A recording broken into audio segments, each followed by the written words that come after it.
Great morning everyone! Welcome to another EDJ Open House Tour. Today guys, nandito po tayo ngayon sa San Valley Estate, Antipolo City. May bago tayong napakalaking single house and lot na nasa likuran ko na bago nating ipipicture. Ang lot area po nito ay 770 square meter at ang floor area po nito more or less 450 square meter. Yan guys, start tayo ng tour at iikutin natin o lilibutin natin ang bawat section nitong house and lot. Kung mapapansin mo, ito yung frontage niya. Tapos both side dito sa ating steps, papunta sa loob ng property. Both side meron kang garden. At ito yung pedestrian gate po ninyo. At mula dito sa pedestrian gate, meron kang ilang steps papunta sa inyong main door. At both side, kung papansin mo, napakaganda ng garden niya. Yan. At dito rin sa kaliwa ko, ang ganda rin ng pagkaka-garden dito, pagkaka-landscape. At yan guys, continue tayo ng tour natin.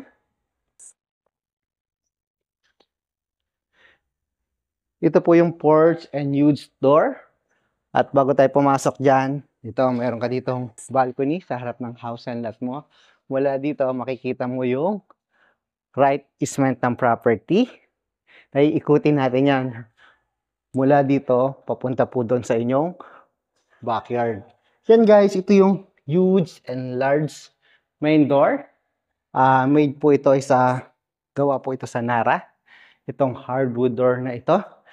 At yan, pagpasok mo po dito, ito yung magiging living area mo, dining area, kitchen. At ito, side na to, ito naman po yung staircase, papunta po doon sa inyong mga bedroom. At dito sa baba naman po ng staircase, yan po yung papunta sa inyong service area. At nadyan din po yung inyong papunta po dun sa open space sa backyard. Yan guys, ganito po kalapad at kalawak. At kung mapapansin nyo, high ceiling tong property na nagbibigay talaga ng aliwalas dito sa property. Yan, continue tayo ng ating tour. At dito, another space dito sa side na to. Ito yung pwede maging dining area mo, dyan sa area niyan. At kung mapapansin mo, marami ka dito sliding glass window. Pag open mo nito, kita mo yung front yard ng house and lot mo. At dito sa side nito guys, dito naman yung lanai area. Pero bago natin puntahan yung lanai area, syempre, next natin, itong huge kitchen po ninyo. Ito yung kitchen island countertop. Yung ginamit po nila dito is naka-granite po ito. At dito sa side na to, mayroon kang dual sink. At ito naman po yung yan. Meron ka dito. Tawag dito? Faucet. Yan. At ito yung ventilation. Pag inopen mo to, yan. Itong sliding glass window, makikita mo dyan yung golf course. Yung brand nito. Ito is Belleroy. Made po ito from Austria. At dito naman po, ito namang faucet na to, made in USA. Yan. Next natin, ito yung cooktop ninyo. At may range hood ka dito sa side na to. At bukod dyan, ito mayroon ka mga pull-out pantry. Itong glass na to, meron ka dito. Yan is another storage area. At dito may countertop ka dito sa side na to. At upper cabinet mo. Yan, naka-glass po ito. Itong panel. At ito yung drawer. Lalaki ng drawer. Yan, so closed. At yan, ito yung another pull-out. At may another pull-out pantry ka dito. Yan guys. Magsasawa ka sa pantry dito. Ang ganda ng space nitong house and lot o itong kitchen, daming storage area. Kung mahilig kang mag-grocery, yan, ang dami kang ilalagay dito. Bukod dyan, ito, dami ka rin mga drawers dito sa side na to. At dito rin sa gilid, yan guys. Yan, next natin, siyempre kung meron kang huge and gorgeous kitchen, meron ka rin auxiliary kitchen. Dito sa auxiliary kitchen mo, naka L-type po siya. Yan, dito, may another sink ka. Yan. Tapos, ito yung window mo. At ito yung cooktop. Naka 4 burner po siya. Electric ito, no? Tapos ito yung drawer mo. At may wrench hood ka dito. Open shelving.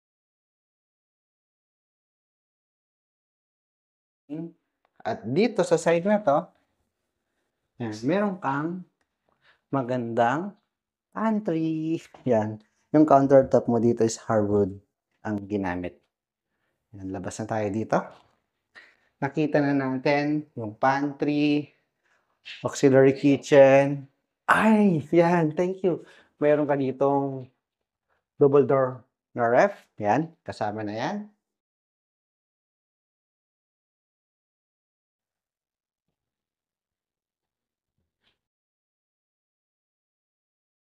Ngayon, nakita natin yung living area, yung dining, yung kitchen, auxiliary kitchen. Siyempre, dito naman tayo. Dito tayo sa inyong lanay.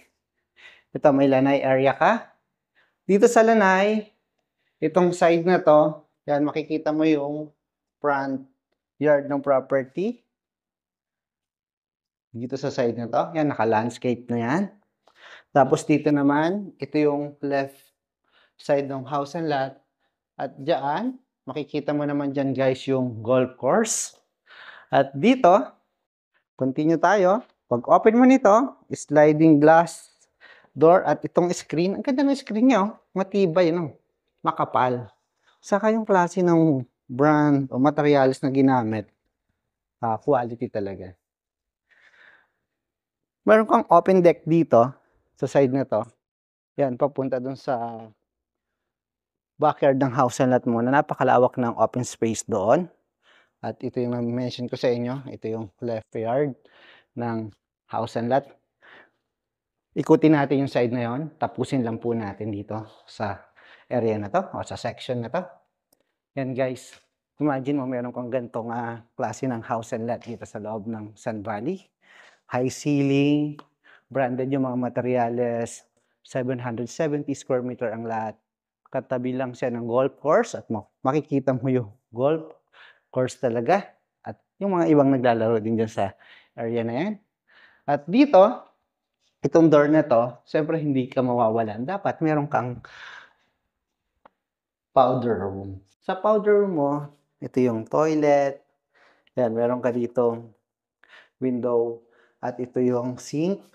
Yung brand na ginamit dito is Cooler. Yan. Tapos, yan, ang ganda ng mga material na ginamit na high ceiling. Dito sa isang house and lot talaga is yung high ceiling. Tapos yung ginamit na tiles dito, yan, naka 20 by 100 or 90. Wood tiles design siya. Dito sa side na to, mamaya puntahan natin yan. Yan yung papunta po dun sa inyong backyard. At dito naman, ito yung steps or yung staircase mo papunta dito sa landing. At dito mo matatagpuan yung mga bedroom mo. Yung steps po na ginamit dito, saka yung flooring, hardwood po ito, Nara po. Kung mapapansin nyo po, saka yung handle niya po dito, yan, naka hardwood din po siya, Nara din po ito. Imagine mo sa isang house and lot na steps, handrail, saka yung steps mo ay Nara. Yan guys, ito po yung bedroom dito. Dito sa side nito, makikita mo yung 6-car carport at yung backyard ng house and lot. May inverter aircon ka na din dito. At both side, meron kang window at naka-screen na din po ito. Yan. Next naman natin, wow, ang ganda ng toilet niya, no? Ito yung hallway. May countertop ka dito. May drawer ka. Yan. Tapos dito sa drawer mo sa kabila, yan, lalaki ng drawer, saka naka-so close. Lagay ka lang dito ng table, ito yung makeup area mo. At chair. Yun. Tapos dito, sa side na to, ito yung mga collection mo. Tapos dito yung sa mga iahang mo, yung mga dress. Nag-cabinet ka din dito. Tapos dito, ito yung sink, countertop, yung guys, yung mirror mo dyan, tapos yung toilet, may open shelving ka doon. Tapos dito, yan, may bench pa dito. Bago ka mag-shower, relax ka muna dito. Tapos, yan, ito yung shower mo. Yan, itong toilet na to, for elderly friendly din siya, na. Diba? Meron kang handle dito na dalawang stainless. Yan, ito pala dapat ang nilalagay. Ganito, kaganda. Yan guys, nakita na natin itong isang bedroom at itong toilet and bathroom. Ngayon, labas tayo dito. Next naman natin yung another bedroom dito. Ito yung hallway, papunta dito sa inyong master bedroom. Yan guys, ito yung master bedroom mo. May 4 sliding glass window ka. Yan, naka-facing siya dyan sa golf course. Aircon mo dito.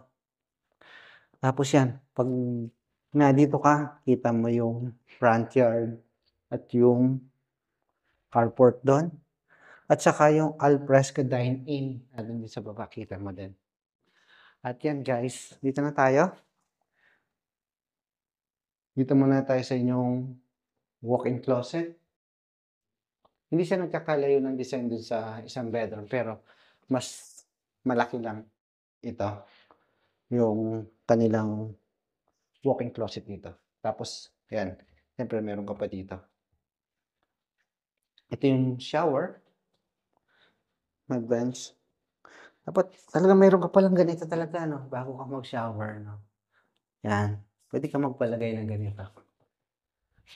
Tapos ito yung shower, no? Lagayin mo ng mga shampoo, sabon. Tapos ito yung toilet. Oh. May separation yung shower at yung toilet. At dito, may 3 shelf ka dito. Ito yung gusto mo, di ba? Yan. Tapos, yan, mula dyan, open natin ito. Yan. Yan, kita mo dito yung carport at yung front yard, garden. Yan, ito yung vanity mirror. Ito yung sink, yung countertop mo. Ang haba, mula doon hanggang dito. Makeup area, no? Yan. So close. Ganda.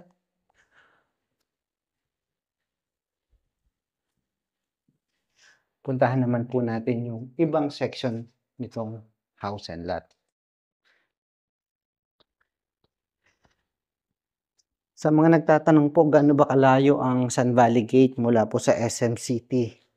Masinag, more or less, mga nasa 7 kilometers po yan. Itong side na to, yan, both side, meron kong countertop, saka sink. Tapos yung cabinet mo dito, naka-wood po siya. Tapos yan, may shelves ka dito. Ito yung pinto, papunta po dito sa right easement pag nakaharap pa sa house and lot. Yan. Papunta yun sa front yard garden. Dito, ito yung toilet and bathroom. Ito, tingnan natin. Toilet and bathroom ito. Ito yung shower, toilet. Sa ang ganda ng sink niya. Yan. Sige. Ito po ay para sa maid's room. Yan. May access siya dito at may access din po doon. Patayin ko lang ilaw dito. Yan guys, nakita na rin natin itong maid's room. At bukod dyan, meron kang gate dito, papunta sa inyong 6-car carport. Pero dito tayo pumunta o magpatuloy ng ating tour. Both side, may wood design ka dito. At ito, under the staircase.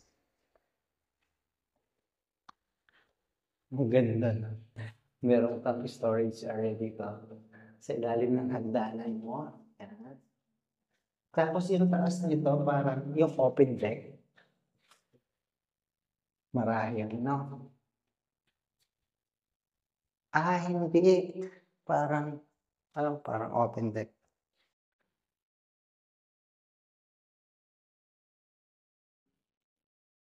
Yan, may another storage area ka dito.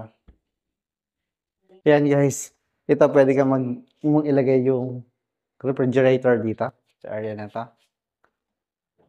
Yan, ito yung pull out. Tapos, ito yung sink. Yung faucet mo. Tapos, yung ginamit na countertop dito sa granite countertop. At itong sa island countertop natin, napapansin nyo, ang ganda ng wood.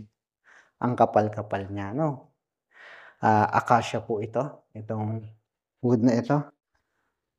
May drawer din dito. At may cabinet ka dito. Yan. Lagay ka na lang dito ng modern light. At dito naman, ano kayo pwedeng ilagay dito? Coffee bar po eh. May coffee bar yan. Nakasulat ng pala yan. Yung coffee maker mo dito. Tapos mayroon ka na din dito drawer. At yan, another ventilation dito sa side na to. At may inverter type of aircon ka. Dito, depende na lang kung anong pwede mong ilagay dito sa side na to. Dito ka, ipakita ko lang to. Itong area na to. Meron ka ditong toilet and bathroom. Wala ka ng toilet and bathroom, no? Oh. Yung sa sink, sa countertop. At ito, makeup area. May shelves ka dito. Ito yung shower. Lahat ng toilet ni ma'am, except sa powder room. Yan, meron siya dito for elderly, guide handle. Yan. Ito yung toilet at may bidet. At may open shower din sa doon. At ito yung cabinet niya. Yan guys. Diba? Yan. Nakita na natin yung loob ng house and lot. Mula sa ground floor sa second floor at dito sa basement. No, basement. At ito guys, may 2 panel tayo dito ng door. Papunta naman po sa backyard ng house and lot. Ganda, imagine mo. Meron kang ganito kaganda at kalawak na para maging garden mo. At meron ka dito al fresco dine-in. At meron kang 6-car carport. Pero ikutin muna natin to. Dito tayo sa left easement pag nakaharap ka sa property guys. Ito, naka-tiles po ito. Naka-rustic tiles po ito na 20 by 90. At ito yung magiging garden mo. Meron kang steps. Maganda yung steps na dito ni ma'am, no? Gusto ko yung steps niya. Papunta dito sa open deck. Yan guys, oh. At papunta dun sa closed na lanay. Ikutin natin dito sa side na to. Meron ka dito another 4 steps. At dun sa side na yan, yan yung papunta sa inyong front yard garden. At ito may garden ka. At yan, may another space ka dito. Pag na dito ka, ang lamig-lamig dito sa area na to. Yan, depende siya kung ano yung pwedeng mong gawin dito sa magandang space na ito. Pwede mong maglagay ka ng table, chair dito sa side na ito or couch. At pwedeng something area na pwede mong gawin. At ito under the staircase, another storage. Tapos ito may sink ka rin dyan sa side na ito. Continue tayo ng tour. Papunta tayo dito sa backyard ng house and lot ninyo. At ikutin natin ito. Tara, dito tayo para makita nyo. Gaano ba kalawak ito? Hi! Parang ganun eh. No? And guys, ito yung perimeters ng house and lot. At ito yung perimeter din dyan. Dito sa side nito, wala nang itatayong bahay dito. At dito rin sa harap, wala na din po dito. Dito lang sa katabi niya kung sakali na mayroon kang kapitbahay. Dito, hindi na maharangan yung view mo at yung aliwalas ng house and lot. At dito, pwede mo itong i-garden, taniman ng mga prutas o anong klaseng puno, or pwede mo rin itong gawa ng swimming pool kasi ang ganda ng space niya. Bukod dyan, sa mga naghahanap ng malawak at maraming carport, guys, ito 6-car carport. Ganda nung tiles na ginamit ni ma'am dito. At itong side na to, yung 4-car carport, naka-open siya. Yung another 2 carport mo, yan. Meron po siyang cover. At ito yung pasad ng house and lot niya. Dito sa side na to, yung isang bedroom. Dito yung toilet. At doon naman yung master bedroom po ninyo. Dito ko sa side na to, pakita ko naman sa kanila na yung gate dito is naka-automated gate po ito. Yan guys, naikot na natin yung loob ng house and lot. At itong exterior niya mula sa front at sa side at dito sa backyard ng house and lot mo. Pero bago tayo magtapos, yan, may sink pa po yan dito sa area na yan. Kaya maganda na meron ka dito al fresco dining. Yan guys, sa mga naghahanap po ng house and lot dito sa Antipolo City na merong 770 square meter of lot, merong 6 bedrooms at high ceiling, at meron kang ganito kagandang backyard, yung open space. Pwede nyo po akong tawagan o text sa number na to para makapag-schedule po tayo ng site viewing o site tripping para makita po nyo ng personal. And please don't forget to like, subscribe, and hit the bell button for notification para lagi po kayong updated sa mga bago kong pinifeatured na property dito po sa Metro Manila and Rizal area. Thank you and God bless. Kita po tayo sa susunod kong video.